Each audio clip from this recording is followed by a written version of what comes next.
देवादिदेव भगवान महादेव शिव और जगत जननी मां जगदम्बा के चरणों में नमन करते हुए आर्य समाज के इस महापर्व में मैं सनातनियों की तरफ से ठाकुर विक्रम सिंह जी को लंबी आयु का आशीर्वाद देता हूं। प्रभु से कामना करता हूं कि उनके जैसे दानवीर और उनके जैसे धर्म योद्धा सदैव इस धरती पर बने रहे। ऐसे लोग जो आज धर्म की लड़ाई, अभी ठाकुर विक्रम सिंह जी जब बोल रहे थे वो जरा थोड़ा सभ्यता से बोलते हैं, मधुर शब्दों में बोलते हैं, लेकिन जितनी ठोस बात ठाकुर साहब ने कही इतनी ठोस बात और किसी ने अभी इस मंच से, अभी हम आचार्य जी बोल रहे थे वो भी बहुत अच्छा बोल रहे थे, लेकिन ठाकुर साहब ने एक सरल मनुष्य के रूप में अपनी बात को रखा। अभी हमारे डीजीपी साहब कह रहे थे कि मैं हिंदुत्व को जगा रहा हूं या हिंदू के लिए कुछ कर रहा हूं। नहीं, मैं दुनिया में केवल इस्लाम से लड़ रहा हूं। मेरी दुनिया केवल इस्लाम है। मैं पूरी धरती से इस्लाम को खत्म करना चाहता हूं और वो केवल इसलिए खत्म करना चाहता हूं कि यदि इस्लाम को खत्म नहीं किया गया तो ये पूरी धरती खत्म होगी और इसकी गवाही के लिए किसी और की जरूरत नहीं है, हमें केवल और केवल कुरान को पढ़ना पड़ेगा। बहुत सारे लोग, अभी हमारे पूर्व वक्ता आचार्य जी कह रहे थे, वागीश जी, कि हिंदुओं के 4 दुश्मन हैं, लेकिन मैं समझता हूं कि हिंदुओं के केवल 3 दुश्मन हैं। एक हिंदू की अकर्मण्यता, एक हिंदू की कायरता और एक हिंदू का कमीनापन। ये 3 हिंदू के दुश्मन हैं, इन्होंने ही हिंदू को बर्बाद किया है। क्या हिम्मत थी मुसलमान की कि मुसलमान हिंदुओं से लड़ पाता? क्या हिम्मत थी ईसाइयों की कि ईसाई हिंदू को खत्म करने की सोचते? क्या हिम्मत थी कम्युनिस्टों की कि कम्युनिस्ट हमें खत्म करने की सोचते? और क्या हिम्मत थी सेकुलरों की कि वो भारत में पनप पाते? यदि मुसलमान ने यह सपना देखा तो इसका केवल एकमात्र कारण था, हिंदू अपने स्वार्थ के लिए लड़ता रहा, स्वार्थ के लिए मिटता रहा, कभी भी धर्म के लिए नहीं लड़ा। जितने भी लोग धर्म के लिए जिन्होंने लड़ने का प्रयास किया, चाहे छत्रपति शिवाजी हो, चाहे महाराणा प्रताप हो, चाहे गुरु गोविंद सिंह हो और चाहे महर्षि दयानंद सरस्वती हो, सारे के सारे केवल हिंदुओं से लड़ते रहे। मुसलमानों से लड़ने का मौका तो इन्हें बहुत कम मिला, क्योंकि सारे हिंदू छाती खोलकर खड़े हो गए कि मुसलमान हमें बहुत प्यारे हैं। कितने दिन महाराणा प्रताप मुसलमानों से लड़े हैं, जरा सोचकर बताइए। कितनी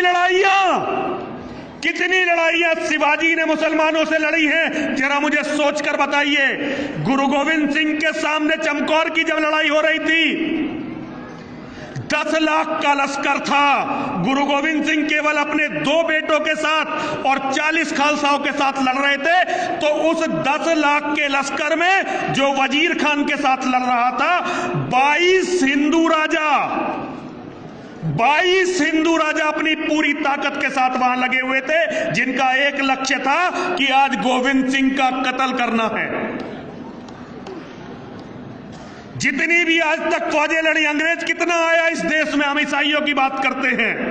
वैसे तो मेरा मानना यह है कि अंग्रेज यदि इस देश में नहीं आया होता तो आज हम हिंदू के रूप में जीवित नहीं होते। और कितना अंग्रेज आया इस देश में? कभी भी इस देश में 1.25 लाख से ज्यादा अंग्रेज नहीं रहा।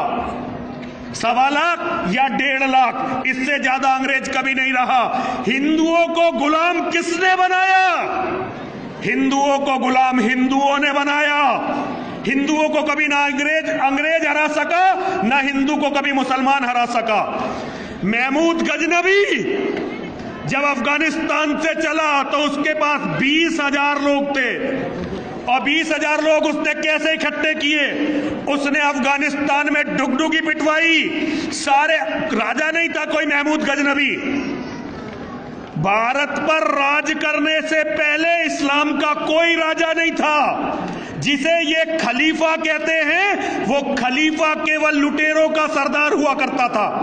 अरब की अर्थव्यवस्था केवल मसाले बेचने और डकैती लूटमार पर आधारित थी। पूरी मेरे पास इसकी थीसिस है। कभी अगर ईश्वर ने समय दिया तो मैं दुनिया के सामने इस विचार को रखूंगा। जैसे नेवी, एडमिरल कौन होता है, नेवी कौन होती है? यूरोप के समुद्री लुटेरों की फौज, वो नेवी बनी। अफगानिस्तान के लुटेरे इकट्ठे होते थे, उन्हें संदेश दिया जाता था कि हमें भारत पर आक्रमण करना है, जहां सोना गलियों में बिखरा पड़ा है, जहां की औरतें परियों से भी ज्यादा खूबसूरत हैं और जहां नामर्द रहते हैं जो उनकी हिफाजत नहीं कर सकते।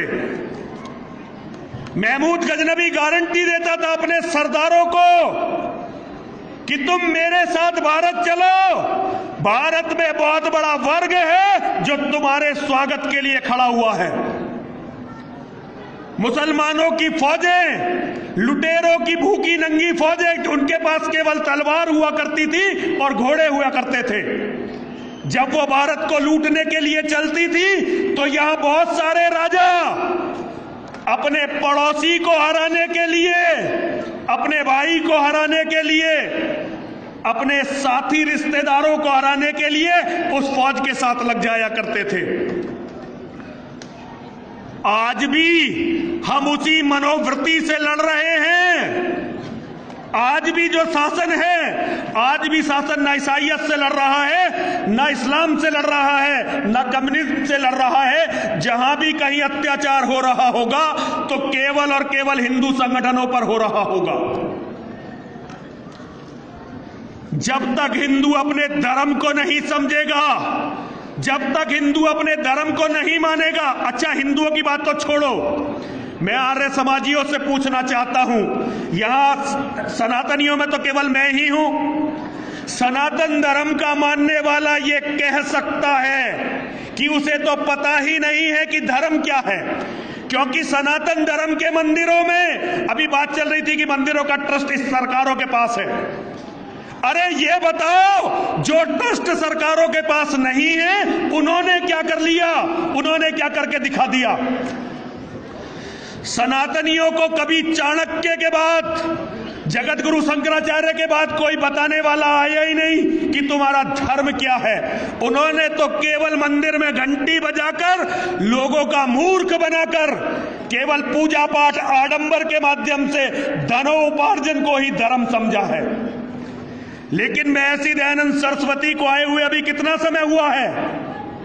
कुछ भी समय नहीं हुआ। और महर्षि दयानंद सरस्वती के बाद स्वामी श्रद्धानंद जी जैसे महात्मा का भी मार्गदर्शन आर्य समाज को मिला।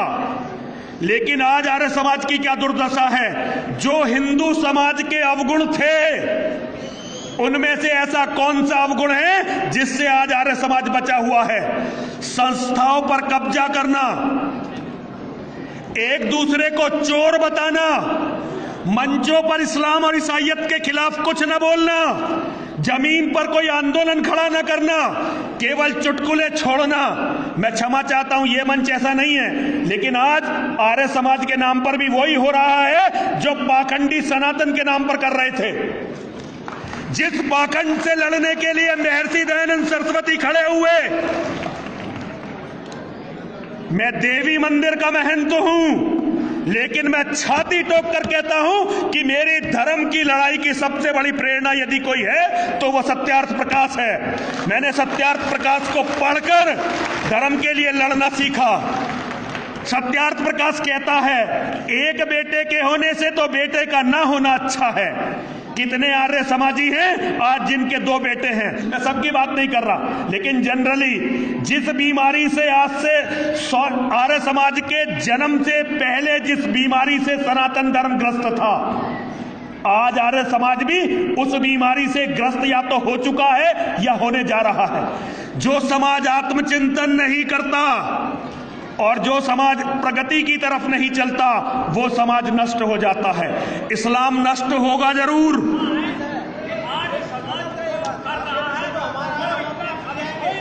ये मुझे मत समझाओ, ये मुझे मत समझाओ महाराज मुझे मत समझाओ। ये समझाओ उन मुसलमानों को एक मिनट स्वामी जी, एक मिनट। आपसे कम आर्य समाजी नहीं हूं मैं, आपसे कम आर्य समाजी नहीं हूं, और आप बात को पकड़ने का कोशिश करो कि मैं क्या कह रहा हूं। मेरी बात काटकर आपको कुछ नहीं मिलने वाला। केवल मैं आप लोगों से इतना कहना चाहता हूं कि आपका कर्तव्य नरसिंहानंद के कर्तव्य से बड़ा है। मैं केवल आपसे इतना कहना चाहता हूं, इसका कारण समझिए। अभी महर्षि दयानंद सरस्वती के शरीर को पूरा हुए कितना समय हुआ है? महर्षि दयानंद सरस्वती ने सत्यार्थ प्रकाश लिखा, 13वां समुल्लास ईसाइयत पर लिखा, 14वां समुल्लास इस्लाम पर लिखा। क्यों? क्योंकि उनका कारण था, वो चाहते थे कि हिंदू धर्म में आप सारी विसंगतियों को दूर करो और उसके बाद धरती से ईसाइयत को और इस्लाम को खत्म करो। कितने आर्य समाजियों को आज ये याद है कि हमारा लक्ष्य इस्लाम को खत्म करना, दुनिया को आर्य बनाना है।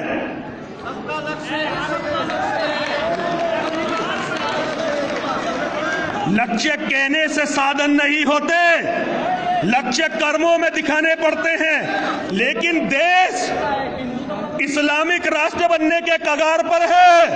यदि मुसलमानों की जनसंख्या को नहीं रोका आप लोगों ने और अपनी जनसंख्या को नहीं बढ़ाया, तो 10 साल बाद इस देश का प्रधानमंत्री मुसलमान होगा और दुनिया याद रखेगी कि नरसिंहानंद जब आर्य समाज के सम्मेलन में आया और इस बात को कहना चाहता था, तो आर्य समाज के सन्यासियों ने खड़े होकर नरसिंहानंद का विरोध किया था।